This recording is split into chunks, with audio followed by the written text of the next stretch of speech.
নমস্কার বন্ধুরা, নিফটি অ্যানালিসিসে আপনাকে স্বাগত জানাই। নিফটির আমরা ফাইনাল ক্লোজিং যেটা পেয়েছি সেটা হচ্ছে 23,344। যদি আমরা কালকে ক্যান্ডেলে ক্লোজিং মানে শুক্রবার দিনের ক্যান্ডেলে যদি ক্লোজিং দেখি, সেখান থেকে নিফটি কী করে 141 পয়েন্ট কিন্তু পজিটিভে গিয়ে ক্লোজ করে নিফটি। ঠিক আছে, নিফটির জন্য ইম্পর্টেন্ট সাপোর্ট যেটা বলেছিলাম, এই যে জোনটা ইম্পর্টেন্ট সাপোর্ট যেটা হচ্ছে 23,023। ঠিক আছে, একটা স্ট্রং সাইকোলজিক্যাল সাপোর্ট। যদি মার্কেট কী করে এর নিচে যদি কন্টিনিউয়াসলি ট্রেড করতে থাকে, দেন এখান থেকে কিন্তু একটা ডাউন সাইড মুভমেন্ট দেখা যেতে পারে নেক্সট যে সাপোর্ট সেই সাপোর্ট অবধি। ঠিক আছে, তো যদি দেখো 23,023 হচ্ছে একটা সাইকোলজিক্যাল সাপোর্ট। ঠিক আছে, মার্কেট কী করে 23,023-এর এখানে আসে, কিন্তু এই পজিশনকে হোল্ড করে এবং হোল্ড করার পরে কিন্তু মার্কেট এই পজিশনকে সাপোর্ট নেয় এবং সাপোর্ট নিয়ে কিন্তু মার্কেট এর উপরেই কন্টিনিউয়াসলি ট্রেড করছে। ঠিক আছে, দেখো নিফটির জন্য ইম্পর্টেন্ট দুটো সাপোর্ট রয়েছে, একটা হচ্ছে 23,023 এবং এর আগের যে একটা সাপোর্ট রয়েছে যেটা হচ্ছে 23,288। ঠিক আছে, মার্কেট কিন্তু 23,288-র উপরেই ক্লোজিং দিয়েছে।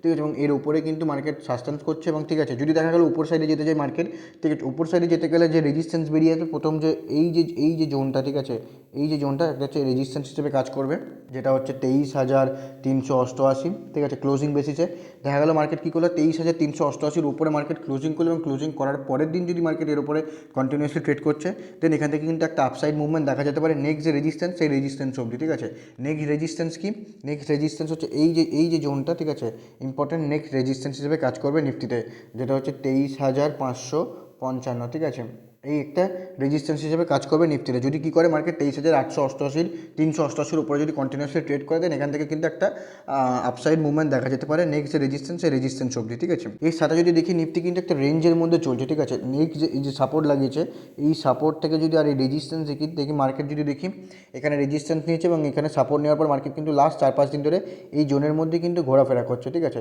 যতক্ষণ কী করছে মার্কেট এই জোনের মধ্যে যদি ঘোরাফেরা করে, এই জোনের মধ্যে কম কোয়ান্টিটিতে ট্রেড করো। যদি মার্কেট কী করে কোনো রেঞ্জের, দেখো সবসময় যেটা বলেছি, কোনো রেঞ্জের আপসাইড বা ডাউন সাইড ব্রেকআউট বা ব্রেকডাউন করুক না কেন, দেন সেখান থেকে কিন্তু একটা ভালো মুভমেন্ট দেখা যায়। যদি দেখি মার্কেট এই রেঞ্জের মধ্যে ঘোরাফেরা করছে, যেদিন মার্কেট কী করবে রেঞ্জকে আপসাইডে ব্রেকআউট বা ব্রেকডাউন করুক না কেন, এখান থেকে কিন্তু একটা ডাউন মানে এখান থেকে কিন্তু একটা ভালো মুভমেন্ট দেখা যেতে পারে, সেটা আপসাইডে হতে পারে এবং ডাউন সাইডে হতে পারে। ঠিক আছে, তো রেঞ্জের মধ্যে থাকলে সেখানে কম কোয়ান্টিটিতে ট্রেড করে এবং যদি রেঞ্জকে ব্রেকআউট বা ব্রেকডাউন করে, দেন সেখানে তুমি তোমার ক্যাপাসিটি অনুযায়ী, তুমি তোমার রিস্ক ম্যানেজমেন্ট অনুযায়ী তুমি তোমার ট্রেড করতে পারো। ঠিক আছে, দেখো নিফটিতে যে রেজিস্ট্যান্সগুলো রয়েছে, প্রথম রেজিস্ট্যান্স হয়েছে এই যে জোনটা। ঠিক আছে, যেটা হচ্ছে 23,388। ঠিক আছে, একটা রেজিস্ট্যান্স ক্লোজিং বেসিসে। এর পরে যে রেজিস্ট্যান্স হয়েছে সেটা হচ্ছে এই যে জোনটা, একটা রেজিস্ট্যান্স হিসেবে কাজ করবে নিফটিতে, যেটা হচ্ছে 23,666। ঠিক আছে, একটা রেজিস্ট্যান্স। যদি এর উপরে মার্কেট কন্টিনিউয়াসলি ট্রেড করতে থাকে, দেন এখান থেকে নেক্সট রেজিস্ট্যান্স বেরিয়ে যাবে, সেটা হচ্ছে এই যে জোনটা। ঠিক আছে, একটা রেজিস্ট্যান্স হিসেবে কাজ করবে নিফটিতে, যেটা হচ্ছে 23,888। ঠিক আছে, যদি মার্কেট দেখা গেল কি 23,888-র উপরে যদি কন্টিনিউয়াসলি ট্রেড করার পর ব্রেকআউট মানে ট্রেড করতে থাকে, দেন এখান থেকে কিন্তু একটা ফলো আপ বাইং বা শর্ট কভারিং মুভ দেখা যেতে পারে। ঠিক আছে, ক্লোজিং বেসিসে। তো চলুন নিফটির 15 মিনিটের চার্টটি দেখি নিফটি কালকের জন্য কেমন কি ট্রেড করতে পারে। যারা এখন আমাকে ইনস্টাগ্রামে বা ফেসবুকে ফলো করেনি, তারা অবশ্যই ফেসবুকে বা ইনস্টাগ্রামে ফলো করে নিন, লিঙ্ক ডিসক্রিপশনে দেওয়া রয়েছে। আর ইউটিউব, আর যদি ভিডিও ভালো লাগে থাকে অবশ্যই চ্যানেলটিকে সাবস্ক্রাইব করবেন। দেখো নিফটির জন্য সাপোর্ট কী ছিল, নিফটির জন্য সাপোর্ট ছিল হচ্ছে এই যে জোনটা, নিফটির জন্য সাপোর্ট ছিল।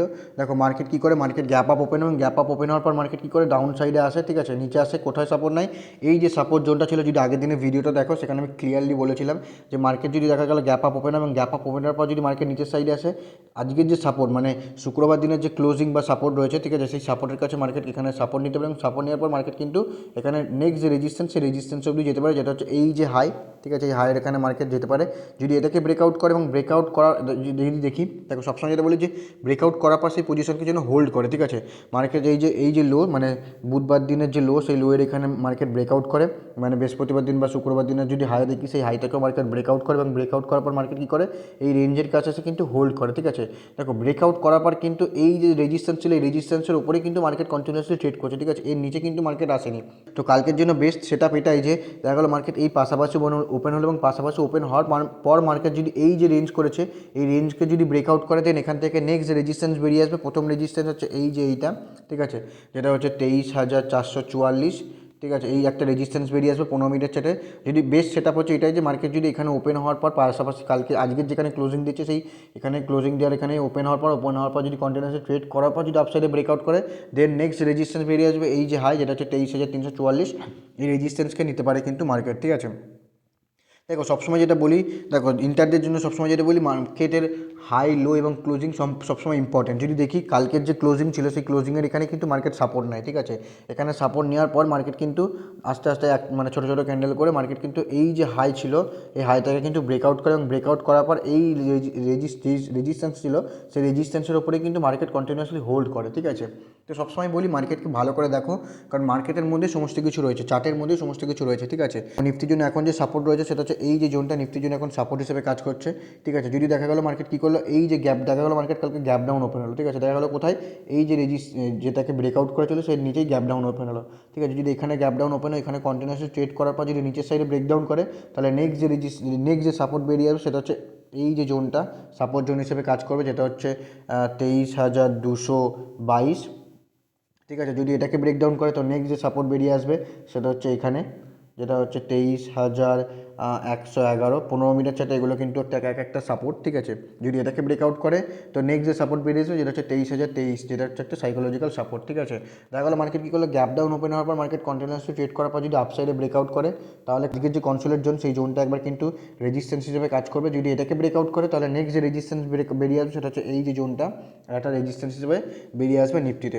এই রেজিস্ট্যান্সটাকেও মার্কেট ব্রেকআউট করলো, তার এই রেজিস্ট্যান্স থেকেও যদি ব্রেকআউট করে নেক্সট যে রেজিস্ট্যান্স বেরিয়ে সেটা হচ্ছে এই যে হাই, ঠিক আছে। এটা কিন্তু একবার রেজিস্ট্যান্স হিসেবে কাজ করবে, যেটা হচ্ছে 23,555, ঠিক আছে। এই রেজিস্ট্যান্সগুলো কিন্তু মার্কেট নিতে দেখা যেতে পারে। দেখা গেলো মার্কেট কী করলো, এই যে জোন কনসোলের জোন বানিয়েছে, ঠিক আছে, এর উপরে গ্যাপ আপ করলো। দেখা গেলো মার্কেট এর উপরে গ্যাপ আপ করলো, এবং গ্যাপ আপ খোলার পর যদি নিচের সাইডে ব্রেকডাউন করে তাহলে আজকের যে কনসোলের জোন সেটা একবার সাপোর্ট হিসেবে কাজ করবে।